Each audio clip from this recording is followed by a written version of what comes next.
Hey everyone, it's Mari. Thank you so much for stopping by today. I have a 12 by 12 scrapbooking process for the JustNick digital cut file design team.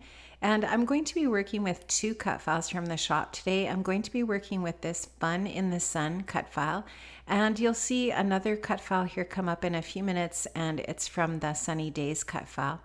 So what I'm going to start off by doing here is I'm going to be using a 6 by 6 pattern paper from the Simple and Sweet collection from Pink Fresh. And I'm going to back the open letters in this cut file with this pattern paper. And the color scheme that I'm going for here today is going to really be inspired by this photograph. And in the photo, you can see the blues and the greens and the yellows. And that's exactly what the color scheme is in this collection. There's also a little bit of a corally pink, and I'm not going to be using really virtually any of that other than I think there's a tiny little bit on the die cut frame that I'm going to be using around the photo.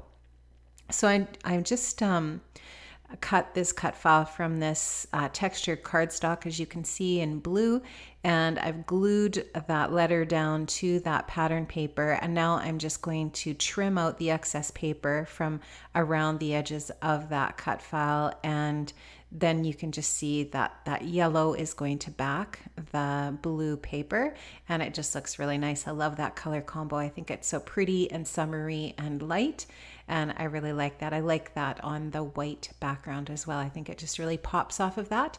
And I'm also going to take some Butter Heidi Swap Color Shine, and I'm going to add that to that sun cut file there. And like I said, that sun is from the Sunny Days cut file from the JustNick shop. Now I'm just going to take my fine line bottle and some liquid adhesive, and I'm just going to add a little bit of adhesive around the edge of that photograph, and then I'm going to stick down the die cut frame from the Simple and Sweet collection. And I'm doing that off camera, super handy. Sorry about that. And so there you can see that I've just stuck that down, and that is going to just frame up nicely my photograph here. I'm just going to trim off a little bit of that excess paper that I stuck my photograph to. And there you have that. That's all finished up. And I like how those frames finish off the photos. I think that's perfect. So I'm just placing things down here and just kind of taking a look at where I want things to go. And I'm liking how that placement and that balance is looking so far. And I'm kind of thinking about adding some mixed media in a few different areas here to my layout. So what I'm going to do is I'm going to add some gesso to that white cardstock. And then I'm going to just take my pencil and I'm going to kind of mark out there where the photograph is and where that sun cut file die cut piece is. Now at this point you can see that I have cut down my white cardstock, and I'm going to use that lemon slice pattern paper that's in the 12 by 12 as a frame around the edges of my layout. I just like how that frames the layout in, and it brings the yellow border to the layout, just kind of finishes it off nicely. Now I'm going to take some Distress Oxide ink, and I'm going to use the packaging technique to add a little bit of color to my background here.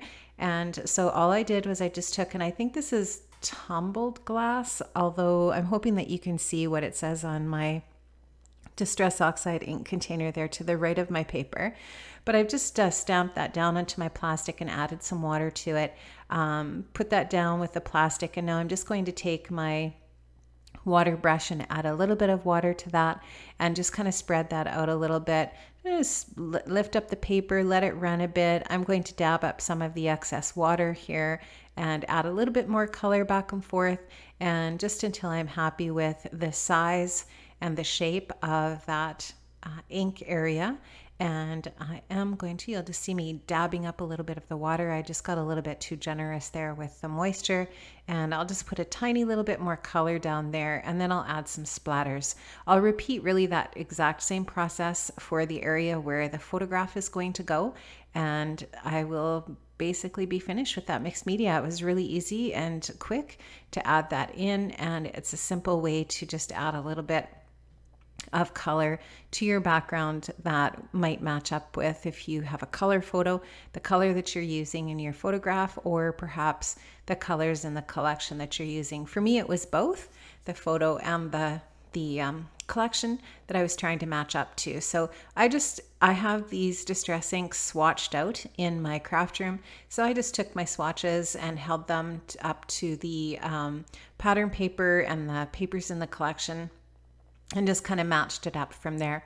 So now you can see I've colored both of those areas, got them ready to go. And I wanted to add a little bit of texture as well. So I'm just taking a Tim Holtz stencil. This one I think is called Bubbles or something like that. It's just little circles. And I just wanted to take my Ranger texture paste and add a little bit of white texture in here as well. It tones the distress ink down a little bit, and it just adds a little bit more interest to the background, because there really wasn't that much going on with my background, and I just wanted to make it look a little bit more detailed. So now that I've got that added on there and that's all dry, this texture paste dries fairly quickly, so it's all set up now. And now I'm just going to stick my white cardstock down to that frame that I created. So I'm going to take my repositionable adhesive here at first, just to make sure that I get this in the right spot. Guys, there's nothing worse than sticking your paper down with your ATG and then finding out that you have it in the wrong spot, because that ATG adhesive is not forgiving at all. And trust me, I know, because I've lived that nightmare. So I just wanted to put a little bit of the repositionable adhesive on there first and get that stuck in the right spot. And now I'm just going to go with my ATG and just get a little bit of that stuck down. I am going to add some stitching to the border of this as well, so I wasn't worried about it being, you know, completely stuck down in absolutely every spot with that ATG adhesive. And I am just going to take my sewing machine and add a really simple sewing stitch around that white, right by the edge of that white paper in the whole border. Now this sun, what I did was I just took a circle punch and I circle punched out some of that lemon slice paper again and put that as a center in my sun piece.